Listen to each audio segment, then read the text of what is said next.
Hi, my name is Michelle, and this is Dawson, also known as Brand X. And we're going to take you through a fun and informative demonstration as to what truly goes into pet foods today.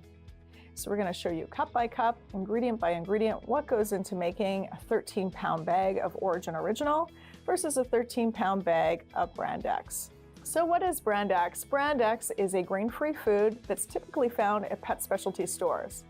And even though biologically appropriate Orijen is grain-free, hopefully what you'll realize by the end of the demonstration that it's much different than a typical grain-free food.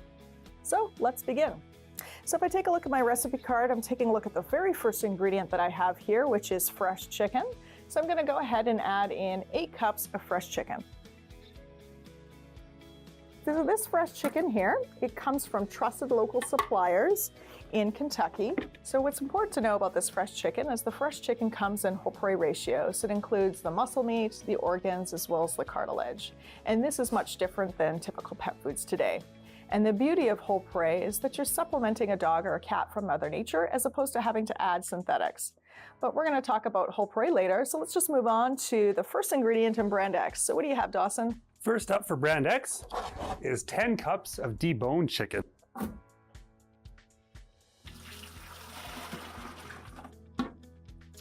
So oftentimes when retailers or pet lovers, they look at an ingredient panel and they see deboned chicken, it's natural that they typically think that it's fresh or it's a raw or a frozen ingredient. But it can also be what Dawson has just added here, which is 4 parts water to 1 part chicken. So a big difference in ingredients here. You should know that not only is this a dry or a processed ingredient, it's also not in whole prey ratios. So you're missing the benefits of Mother Nature, the organs, as well as the cartilage. So let's move on to the next ingredient that we have in Orijen, which is fresh turkey. So I'm going to go ahead and add in, looks like I need 5 cups of fresh turkey. So just like the chicken, this is fresh and also comes in whole prey ratios. And again, it also comes from trusted local suppliers in Kentucky. Dawson, what's the next ingredient you have on your list? Next up for Brand X is 2 cups of chicken and turkey meal.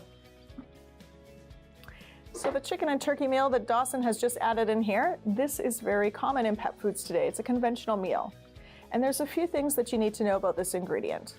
First of all, this ingredient comes from a rendering plant, so it's been highly processed, cooked at a very high temperature. So when you cook an ingredient at a high temperature, you lose a lot of the nutritional integrity of your ingredient. So I always like to ask people, how many times do they like their chicken cooked? Once or twice? Well, of course, just once, and that is the beauty of fresh. The second thing that you need to know about this ingredient is what actually goes into the food.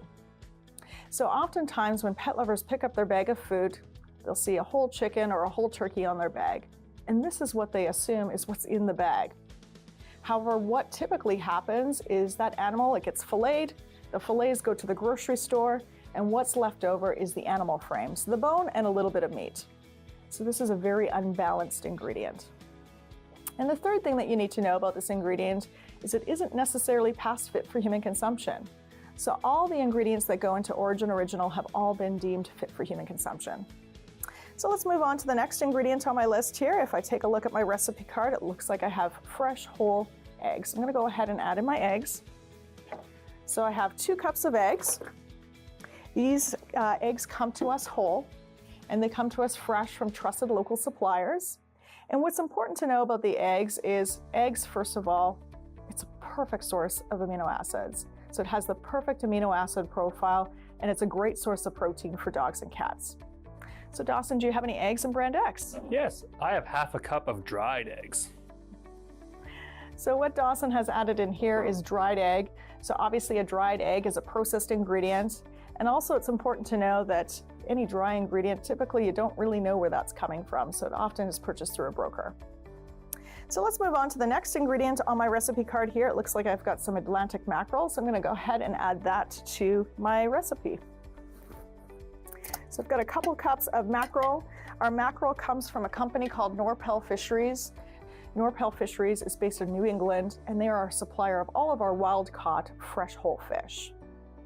Dawson, do you have any more meat or any fish to add to your food? No, Michelle, I'm a lot of meat on my side.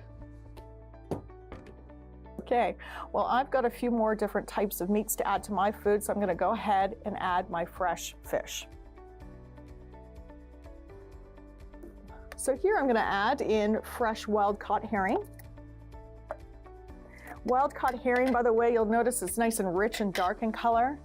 And the reason why it's so rich and dark in color is because it's packed full of omega-3. So it's a nice natural source of omega-3 for dogs and cats, great for skin and coat.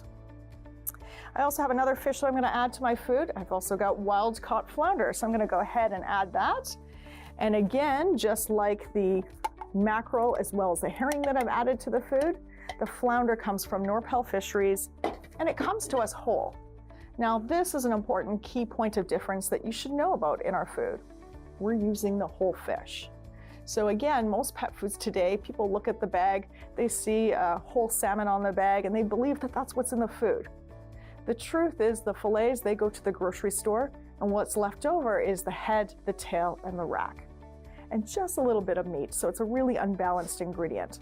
So we are the only company that I know of that is using the whole fish. So Dawson, are you sure? Any more meat, any fish to add to your food? No, Michelle, no more meat. All right.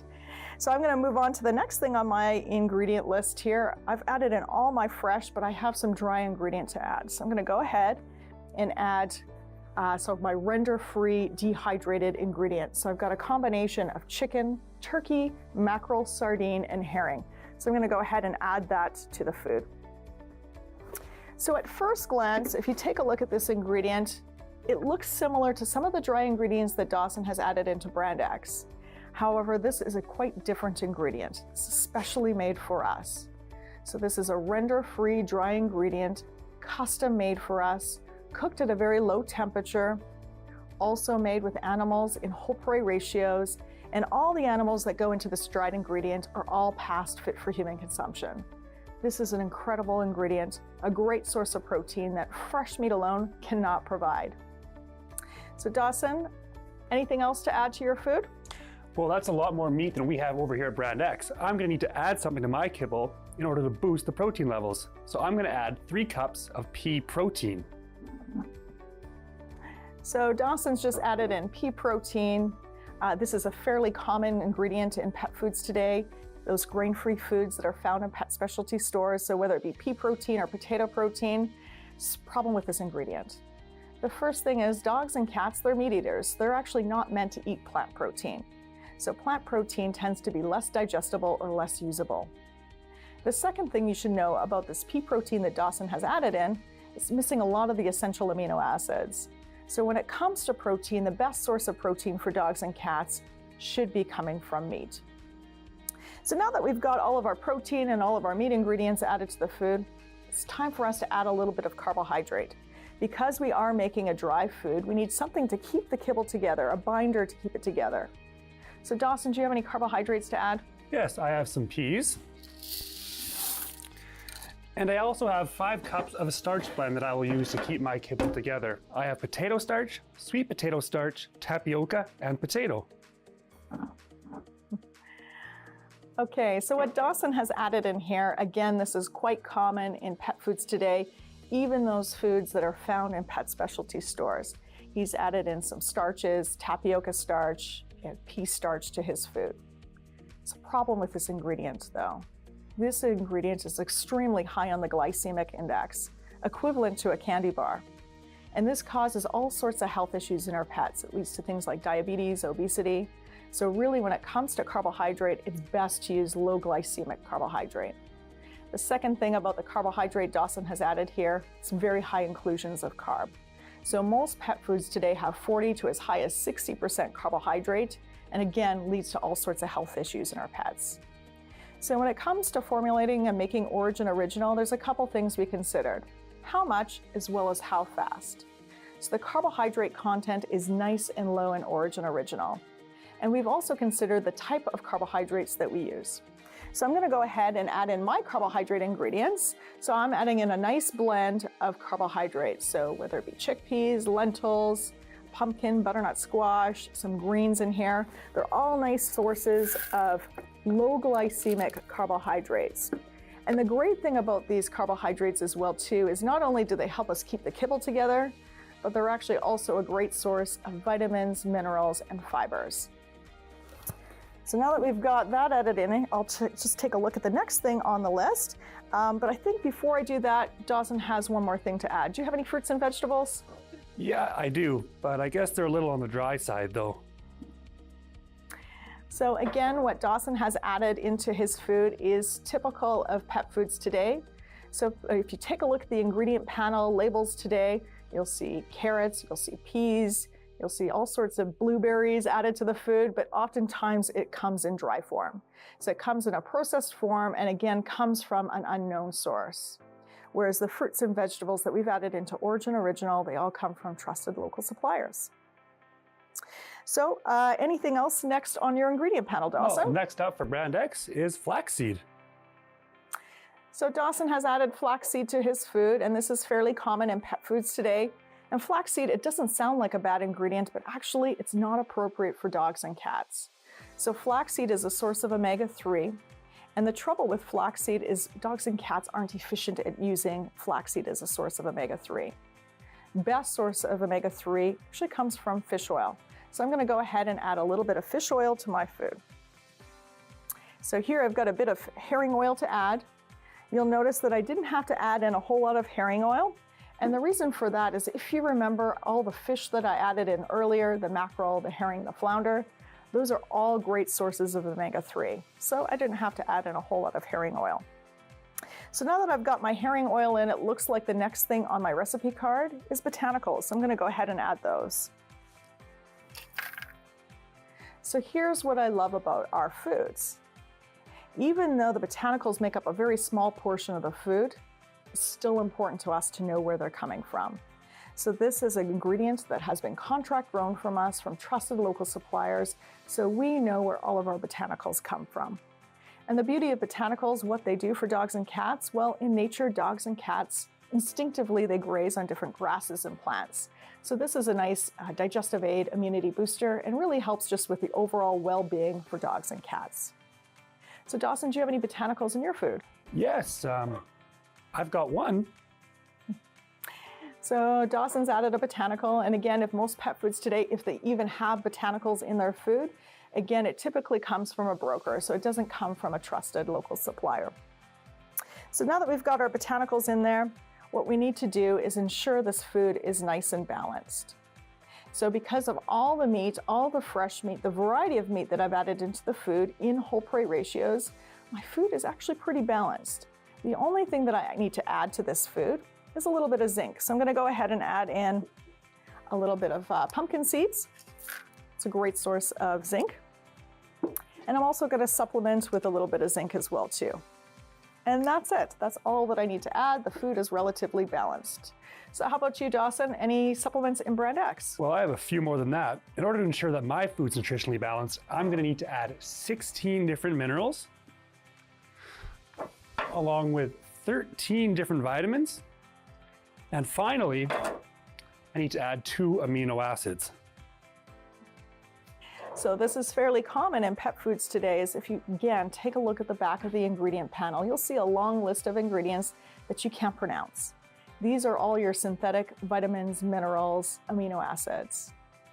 And there has been studies done for dogs, cats, as well as people that say that it's a little bit questionable as to if these ingredients are actually truly bioavailable or usable.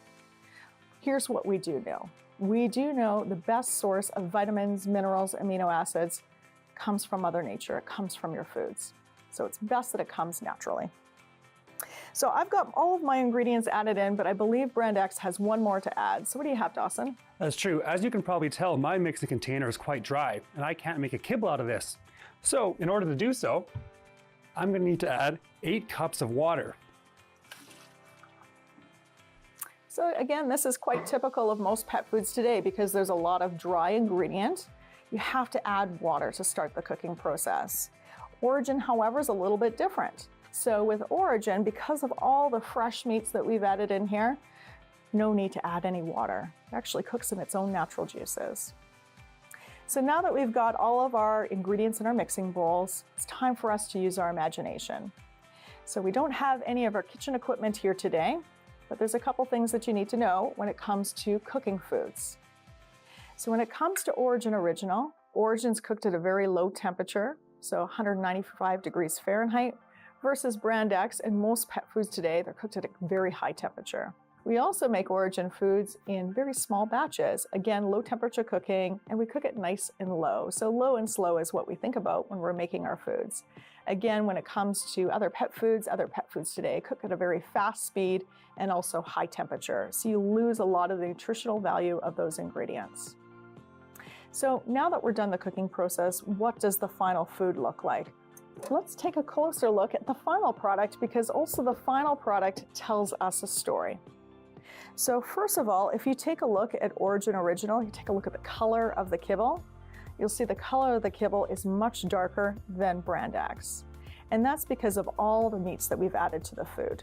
It's nice and rich in meat. The second thing you'll notice is that the kibble itself is a little bit misshapen.